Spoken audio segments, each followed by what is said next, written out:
नमस्कार बच्चों, आज हम कक्षा 8 का पाठ 2 लाख की चूड़ियाँ पाठ का भाग 2 पढ़ेंगे। उसमें हमने पहले में पढ़ा था कि इसके जो लेखक थे कामता नाथ जी, उन्होंने इसमें बताया गया है कि जब वो बचपन में जाते थे तो वहाँ जो बदलू काका होता था वो लाख की चूड़ियाँ बनाता था और लाख की जो छोटी छोटी गोलियाँ होती थी वो उनको दिया करता था। अब उसका आगे का भाग है बच्चों हम आज पढ़ेंगे। आगे, यदि संसार में बदलू को किसी बात से चिढ़ थी, यदि संसार में बदलू को किसी बात से चिढ़ थी तो वह थी कांच की चूड़ियों से। यदि किसी भी स्त्री के हाथों से उसे कांच की चूड़ियाँ दिख जाती तो अंदर ही अंदर कुड़ उठता और कभी कभी 2-4 बातें भी सुना देता। जो बदलू काका थे उनको क्या था, उनको बहुत चिढ़ होती थी जब कोई कांच की चूड़ियाँ पहनती स्त्री, और अगर वो उनको पहने हुए देख लेते तो अंदर ही अंदर बहुत दुखी होते थे और दुखी होकर के उनको 2-4 बातें सुना दिया करते थे। मुझसे तो वह घंटों बातें किया करते, कभी कभी मेरी पढ़ाई के बारे में पूछता, कभी मेरे घर के बारे में, तो और कभी क्या होता था, और कभी यूं ही शहर के जीवन के बारे में। मैं उससे कहता कि शहर में सब कांच की चूड़ियाँ पहनते हैं, तो वो उत्तर देता शहर की बात और है लल्ला, वहाँ तो कुछ भी होता है, वहाँ तो औरतें अपने मर्द का हाथ पकड़ के भी चलती है। लेखक कह रहे हैं कि मुझसे वो घंटों बातें किया करते थे। कौन किया करते थे? बदलू काका किया करते थे। पढ़ाई के बारे में पूछते, मेरे घर के बारे में पूछते, कभी यूँ ही शहर के बारे में पूछते, तो मैं बदलू काका से कहा करता था कि हमारे यहाँ तो कांच की चूड़ियाँ पहनते हैं। तो बदलू काका उत्तर में क्या कहते थे कि शहर की बात तो अलग है लल्ला, लल्ला यानी बेटा, पुत्र, तो वहाँ तो सब कुछ होता है, वहाँ तो औरतें अपने क्या करती है, अपने मर्द का हाथ पकड़ करके भी सड़कों पर घूमती है, और फिर उनकी कलाइयाँ नाजुक होती है ना, लाख की चूड़ियाँ पहने तो मौज ना आ जाए। और फिर वो बदलू काका क्या करते थे, व्यंग कसते थे। वो कहते थे शहर की जो औरतें रहती है ना, उनकी क्या होता है, उनकी जो कलाई होती है वो बहुत नाजुक होती है, तो वो लाख की चूड़ियाँ पहन ले तो क्या हो जाए, उनके मौज आ जाती है। कभी कभी बदलू मेरी अच्छी खासी खातिर भी करता। जिन दिनों उनकी गाय का दूध होता वो सदा मेरे लिए मलाई बचा करके रखता, और आम की फसल में तो मैं रोज ही उसके यहाँ 2-4 आम खा आता।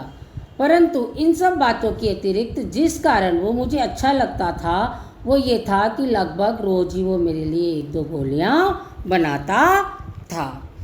तो इसमें वो क्या कह रहे हैं लेखक कि वो रोज़ आम देता था, और आम के साथ साथ उनको क्या अच्छा लगता था कि बदलू काका उनके लिए गोलियाँ बनाया करते थे।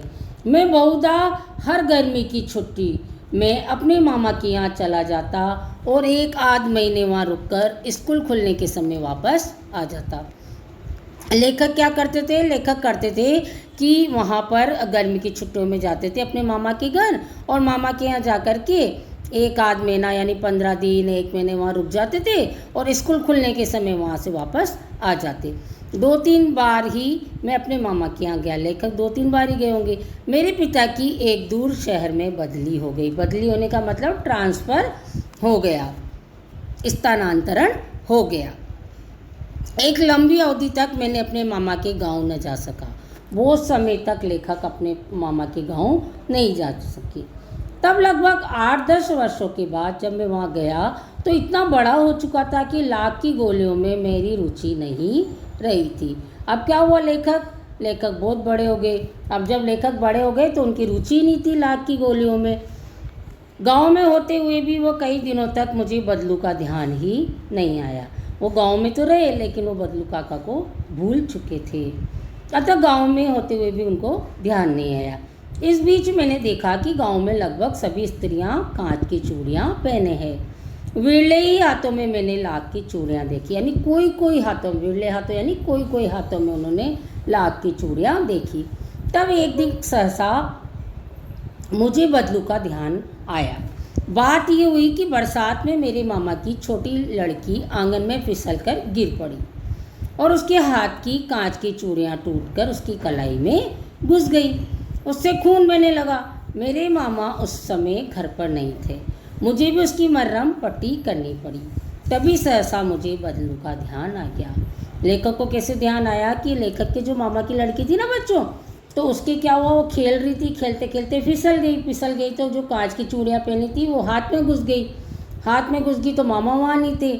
मामा नहीं थे तो फिर लेखक को उसकी पट्टी करनी पड़ी। तब उनको बदलू काका का ध्यान आया। मैंने सोचा कि उससे मिलकर आऊँ, अतः शाम को मैं घूमते घूमते उसके घर चला गया। बदलू वहीं चबूतरे पर नीम के नीचे एक खाट पर लेटा था। मैंने कहा, किसने कहा? लेखक ने। नमस्ते बदलू काका। नमस्ते भैया। उसने मेरी नमस्ते का उत्तर दिया, उठकर खाट पर बैठ गया।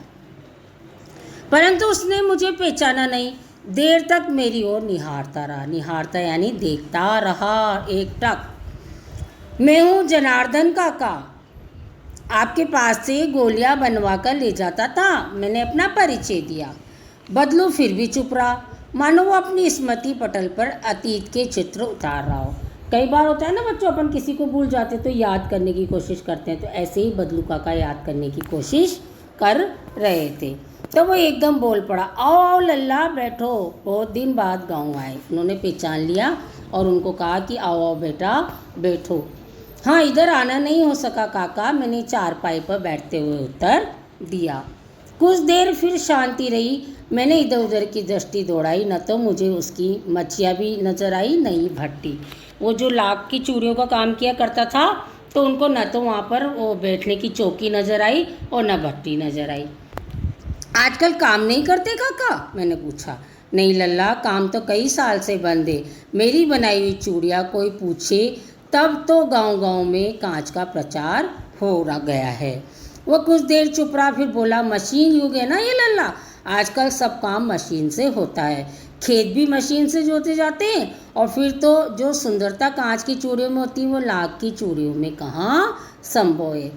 ये बात बदलू काका ने कही। लेकिन कांच बड़ा खतरनाक होता है, बड़ी जल्दी टूट जाता है। मैंने कहा। लेखक ने कहा, नाजुक तो फिर भी होता है लल्ला। कहते कहते उसे खांसी आ गई और वो देर तक खांसता रहा। मुझे लगा उसे दमा की बीमारी है। अवस्था के साथ साथ उसका शरीर ढल चुका था। उसके हाथों पर और माथे पर नसें उभर आई थी। उसके हाथों में और पैरों में नसें दिख रही थी, माथे पे नसें दिख रही थी। जाने कैसे उसने मेरी शंका भांप ली और बोला, दमा नहीं है मुझे। उसको लगा कि कहीं ये मुझे दमा तो नहीं समझ रहा है, मैं खांस रहा हूँ। तो उसने क्या कहा बदलू काका ने कि मुझे दमा नहीं है, फसली खांसी है। यदि महीने 2 महीने में से आ रही है, 10-15 दिन में ठीक हो जाएगी। मैं चुप रहा। मुझे लगा उसके अंदर कोई बहुत बड़ी व्यथा छिपी है। मैं देर तक सोचता रहा, इस मशीन युग ने कितने हाथ काट दिए हैं। अर्थात मशीन का जो ज़माना आ गया है, इन्होंने कितने लोगों को बेरोजगार कर दिया है। कुछ देर फिर शांति रही, जो मुझे अच्छी नहीं लगी। आम की फसल अब कैसी है काका? कुछ देर पश्चात मैंने बात का विषय बदलते हुए कहा। अच्छी है लल्ला, बहुत अच्छी है, उसने लह कर उत्तर दिया। अंदर अपनी बेटी को आवाज़ दी, अरे रज्जो, लल्ला के लिए आम तो ले आ। फिर मेरी ओर मुखातिब होकर बोला, मेरी ओर देखकर बोला, माफ़ करना लल्ला, तुम्हें आम खिलाना भूल गया था। नहीं नहीं काका, आम तो इस साल बहुत खाए। वाह वाह, बिना आम खिलाए कैसे जाने दूंगा तुमको। मैं चुप हो गया। मुझे वे दिन याद आए जब मेरे लिए मलाई बचा कर रखता था। गाय तो अच्छी है ना काका? मैंने पूछा। गाय कहाँ है लल्ला, 2 साल हुए बेच दी, कहाँ से खिलाता। वो कह रहे हैं बदलू काका कि हे पुत्र, मैंने तो गाय को बेच दी। इतने में रज्जो उसकी बेटी अंदर से एक डलिया में ढेर सारे आम ले आई। ये तो बहुत ही काका, इतने कहाँ खा पाऊँगा। मैंने कहा। वाह वाह, बस पड़ा। शहरी ठहरे ना, मैं तुम्हारी उम्र का था तो इससे 4 आम एक वक्त में खा जाता था। वक्त यानी एक बार में, एक टाइम में, एक समय में मैं इससे 4 आम खा लेता था। आम आप लोगों की बात हो रही, मैंने उत्तर दिया। अच्छा बेटी, लल्ला को 4-5 आम छाट कर दो, सिंदूरी वाले देना। देखो लल्ला कैसे हैं, इस साल ये पेड़ तैयार हुआ है। रज्जो ने 4-5 आम अंजुली में लेकर मेरी ओर बढ़ा दिए।